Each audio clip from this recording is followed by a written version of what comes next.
Good morning. Today is Tuesday, the 6th day of Cheshvan, and we are in the middle of chapter 26 in Igeret Hakodesh. The last 2 days we left everyone hanging with some questions about a Zohar that talks about the Torah. When we learn the Zohar without Hasidus explanation, sometimes you may misunderstand the Zohar terribly. And in this particular Zohar talks about the difference between the revealed part of the Torah and the mystical part of the Torah, calling the revealed part of the Torah, the way it seems, he calls it that this is the tree of knowledge of good and bad, meaning that it has a mixture of good and bad. Talks about questions and answers that comes from the side of the darkness. Then it talks about the mystical part of the Torah, the Kabbalah, the Zohar. This is the tree of life. And we asked the questions.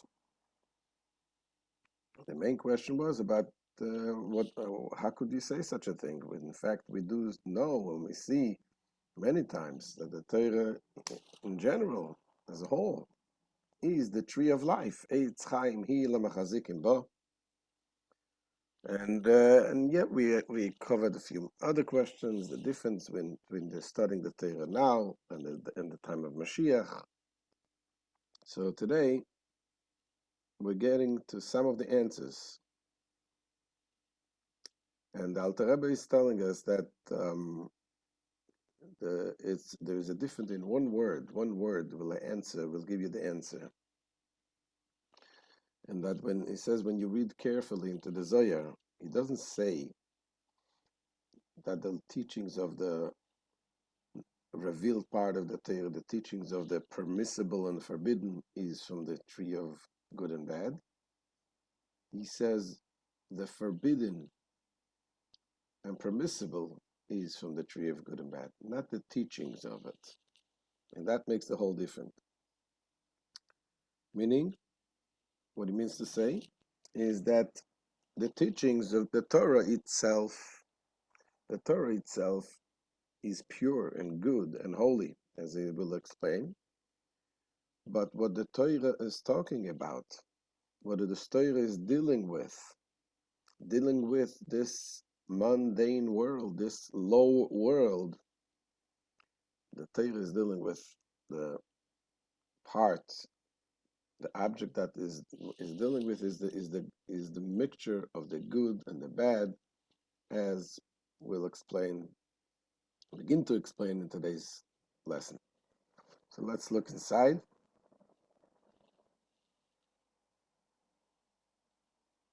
Where are we? 1 second.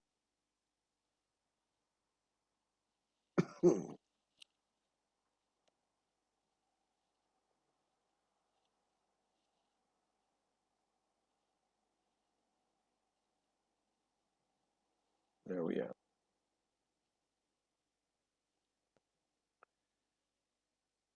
Says the Alter Rebbe, Ach be'emes, but in truth, keshetedakdik, b'loshoin raya mehemne deleel. When you examine carefully, when you examine closely, the above quoted text of the Raya Mehemne, which is the part of the Zohar, what does he say? He says, Ve'ilana de toiv vera, de ihu isu be'eter chu. He's talking about the tree of knowledge, good and evil, meaning prohibitions and permissions. Things that are prohibited, things that are permitted.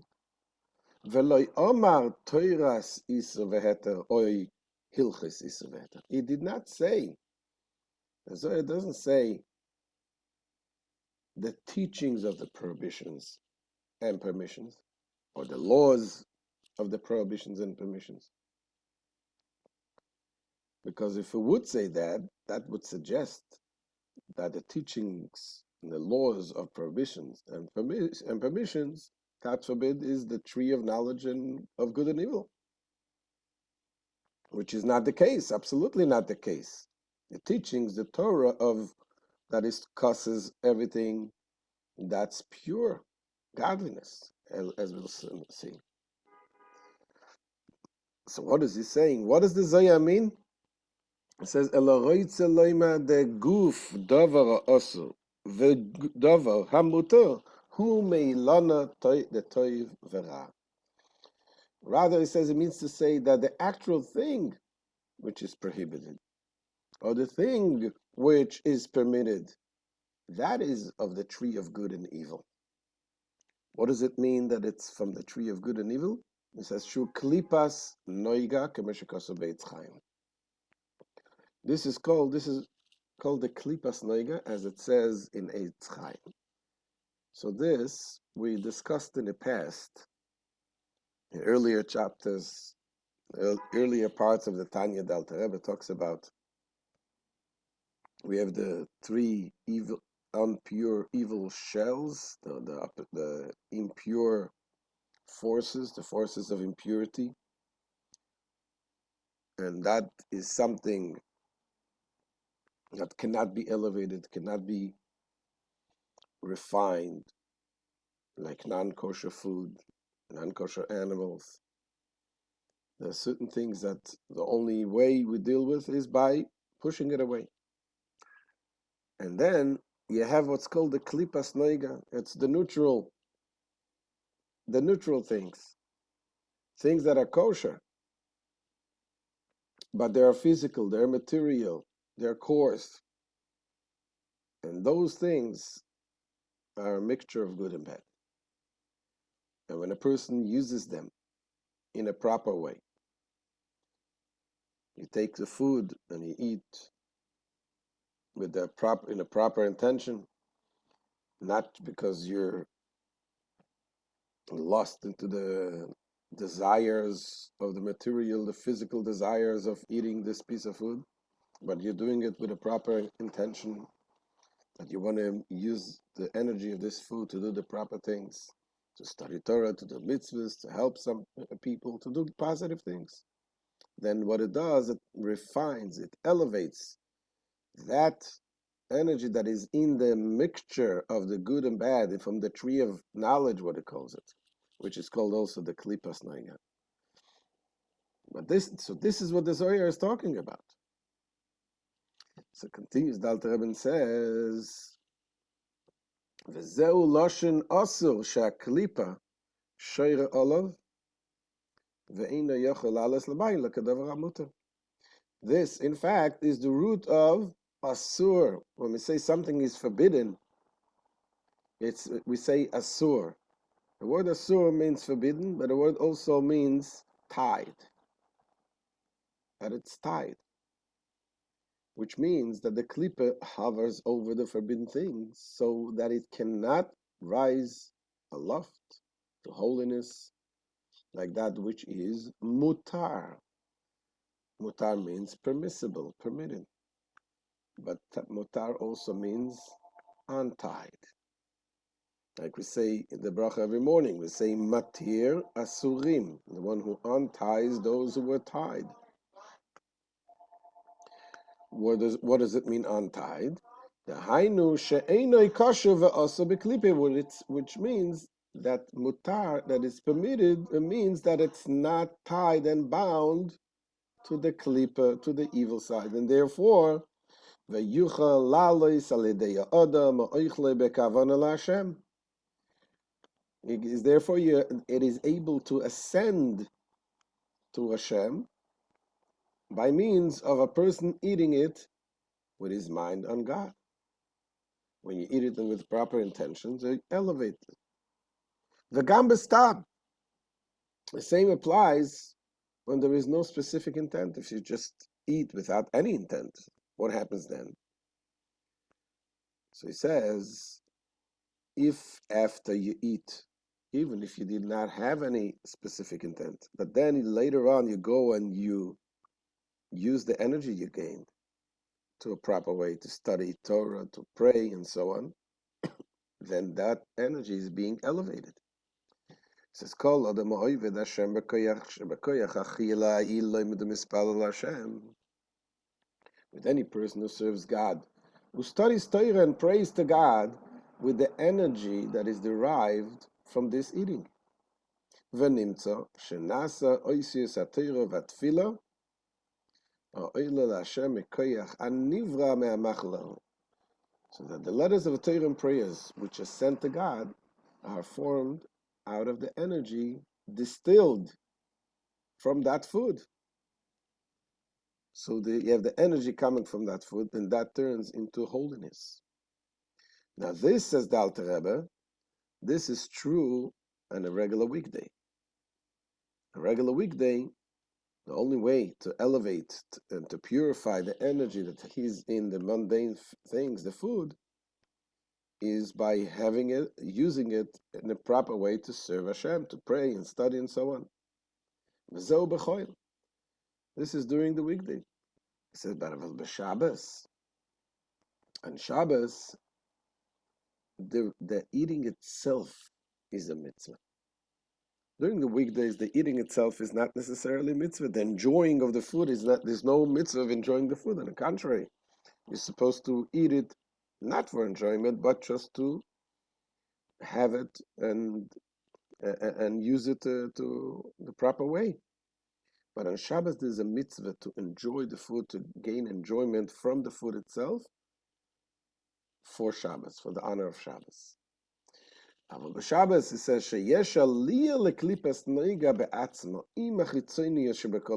what happens on Shabbos, the klipas neiga itself is elevated. Together with the external aspect of all the worlds, because the Shabbos is characterized by the elevations of the world, aliyat ha'olamot. So being that the worlds are elevated on Shabbos, therefore, there's a mitzvah to eat all kind of pleasurable things on Shabbos. L'chein mitzvah lechel kol tanugim b'Shabbos. L'harba is bebasa v'yayin, and to partake of more meat and wine than usual. If you would eat the same meal on a weekday, to eat just get in the meat and wine, and you would be called a glutton and a drunkard. So but on Shabbos is different. But of course, we have to keep in mind, even on Shabbos, there's the story of the Baal Shem Tov once. He had his students by the Shabbos table, and he told them to put their hands together, to close their eyes, and all of a sudden they saw an ox wearing a shtreimel and eating cholent. And they didn't know what that means. And Baal Shem Tov told them that's exactly the Jew that is sitting there and eating the cholent. If a person, even on Shabbos, if you do it not for the sake of Shabbos, but you do it just to get into the food, and you're losing the whole idea of Shabbos, enjoying it because of Shabbos, then you become like the ox itself. You become what you eat. But nevertheless, there is a mitzvah to enjoy the food also. So if you enjoy it for the mitzvah of Shabbos, then it's a different thing. But that's a sidetrack. So in any case, what he says over here is that this is what it means when you have the tree of good and bad. I was talking about not studying it. The object itself, things itself, is good and bad. It can be elevated, it can be lowered, and so on. So if it's from a klipas neiga, from the good and bad, then it can be elevated either during the week by using the energy to proper things, or on Shabbos by enjoying it for Shabbos. But this is only with the things that comes from the klipas leiga, the tree of knowledge of good and bad. However, the forbidden things, the other things that are completely forbidden, those things that are forbidden can never be elevated. So she'eno yachol lalois m'shenkin b'dvar isu she'eno yachol lalois loy b'Shabbos v'loy b'choil gam k'shemispala v'loy mit b'keyachahu. If a person eats something not good, not kosher, and then he's going to say, okay, now I have energy, I'm going to sit and go and study, or this is Shabbos, let me enjoy. That is not being elevated. Not in Shabbos and not in weekdays, even if he uses this energy and he prays and he davens and he studies Torah. Unless someone eats in order to save an endangered life. And then our sages have permitted to eat even non-kosher food to save lives. So, but even in saving lives, we have to know that it has an effect. It has an effect. To say that even if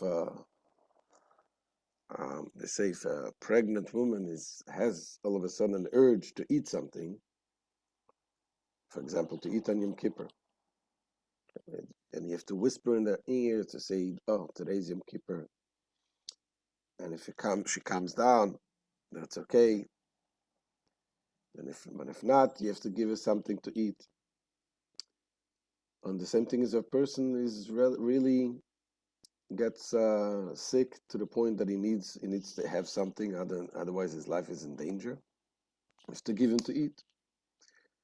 But nevertheless, it has. They say if a nursing mother, for example, if she ate something which is not kosher, she have to make sure to wait, not to nurse the child until the energy of the food that she ate goes away, because this food which is not kosher does have an effect on the child.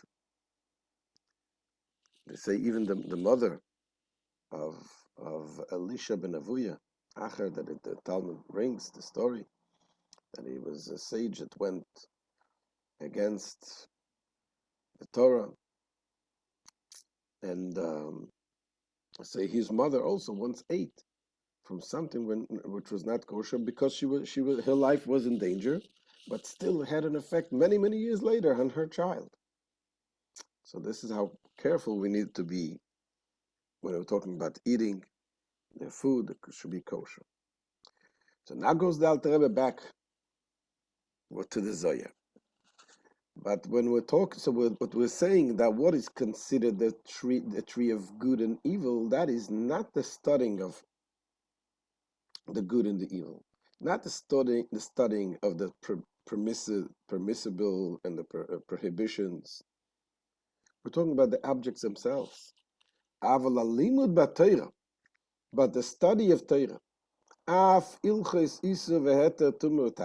even the laws of Isur Eter, the permissible and forbidden, Tuman Taira, the impurity and purity, Shehema Mishnayas Vabraisa Shebegemara, those being the Mishnayas, the Brises, and the Gemara.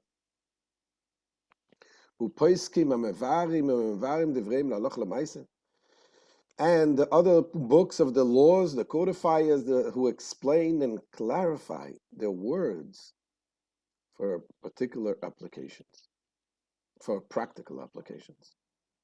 When learning a Shulchan Aruch, we have to know what is good and what is not good, what is kosher, what is not kosher. Says the Alter Rebbe, Hein Hei Gufei Torah Shebal Pei.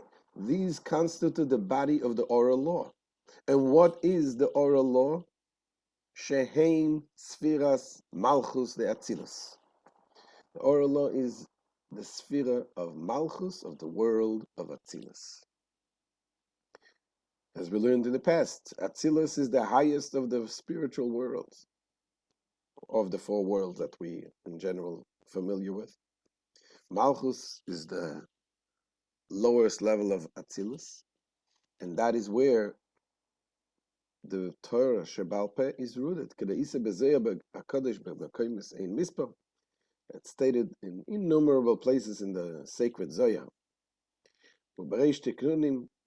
It also, likewise, it is written in the beginning of the Tikkunim. It says there, we say it every Friday before Shabbos, to say, Malchus Peh, Torah Shebal Peh Korinena.